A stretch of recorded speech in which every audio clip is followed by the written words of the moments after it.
విశ్వనాథాష్టకం. గంగాతరంగ రమణీయ జటాకలాపం గౌరీ నిరంతర విభూషిత వామభాగం నారాయణ ప్రియమనంగ మదాపహారం వారాణసీపురపతిం భజ విశ్వనాథం.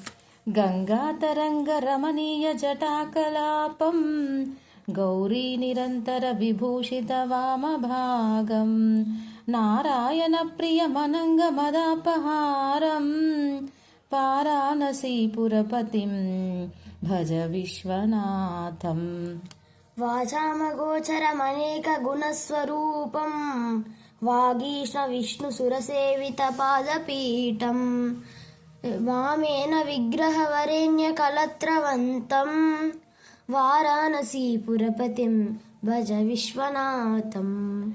వాచామగోచరమనేక గుణస్వరూపం వాగీశ విష్ణు సురసేవిత పాదపీఠం వామేన విగ్రహవరేణ్య కలత్రవంతం వారాణసీపురపతిం భజ విశ్వనాథం. భూతాదిపం భుజగభూషణభూషితాంగం వ్యాఘ్రాజినాంబరధరం జటిలం త్రినేత్రం పాశాంకుశాభయ వరప్రదశూలపాణిం వారాణసీపురపతిం భజ విశ్వనాథం. భూతాధిపం భుజగభూషణభూషితాంగం వ్యాఘ్రాజినాంబరధరం జటిలం త్రినేత్రం పాశాంకుశభయవరప్రదశూలపాణిం వారాణసీపురపతిం భజ విశ్వనాథం. సీతాం సుశోభిత కిరీట విరాజమానం ఫాలేక్షణానల విశోషిత పంచబాణం నాగాదిపారచిత బాసుర కర్ణపూరం వారాణసీపురపతిం భజ విశ్వనాథం. సీతాం సుశోభిత కిరీట విరాజమానం ఫాలేక్షణానల విశోషిత పంచబాణం నాగాధిపారచిత భాసుర కర్ణపూరం వారాణసీపురపతిం భజ విశ్వనాథం. పంచాననం దురితమత్తమతంగజానాం నాగాంతకం ధనుజ పుంగవ పన్నగానాం దావానలం మరణ శోక జరాటవీనాం వారాణసీపురపతిం భజ విశ్వనాథం. పంచాననం దురితమత్తమతంగజానాం నాగాంతకం ధనుజ పుంగవ పన్నగానాం దావానలం మరణ శోక జరాటవీనాం వారాణసీపురపతిం భజ విశ్వనాథం. తేజోమయం సగుణ నిర్గుణమద్వితీయం ఆనందకందమపరాజితమప్రవేయం నాగాత్మకం సకుల నిష్కులమాత్మరూపం వారాణసీపురపతిం భజ విశ్వనాథం. తేజోమయం సగుణ నిర్గుణమద్వితీయం ఆనందకందమపరాజితమప్రమేయం నాగాత్మకం సకల నిష్కలమాత్మరూపం వారాణసీపురపతిం భజ విశ్వనాథం.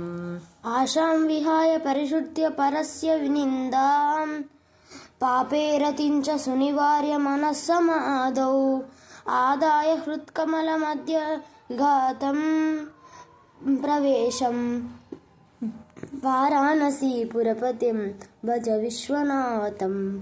ఆశాం విహాయ పరిహృత్య పరస్య నిందాం పాపేరతించ సునివార్య మనస్సమాధౌ ఆదాయ హృత్కమల మధ్య గతం ప్రవేశం వారాణసీపురపతిం భజ విశ్వనాథం. రాగాదిదోషరహిత స్వజనానురాగం వైరాగ్య శాంతి నిలయం గిరిజా సహాయం మాధుర్య ధైర్య శుభగం గరలాభిరామం వారాణసీపురపతిం భజ విశ్వనాథం. రాగాదిదోషరహిత స్వజనానురాగం వైరాగ్య శాంతి నిలయం గిరిజా సహాయం మాధుర్య ధైర్య శుభగం గరలాభిరామం వారాణసీపురపతిం భజ విశ్వనాథం. वाराणसीपुरपते स्तवनं शिवस्य व्यासोक्तमष्टकम् इदं पठिते मनुष्या विद्यां श्रियं विपुलसौख्यमनन्तकीर्तिं सम्प्राप्य देह विलये लभते च मोक्षम् वाराणसीपुरपते स्तवनं शिवस्य वासोक्तमष्टकमिदं पठिता मनुष्या विद्यां श्रियं विपुलसौख्यमनन्तकीर्तिं सम्प्राप्य देहविलये लभते च मोक्षम् विश्वनाथाष्टकमिदं यः पठेत् शिवसन्निधौ शिवलोकमवाप्नोति शिवेन सह मोदते।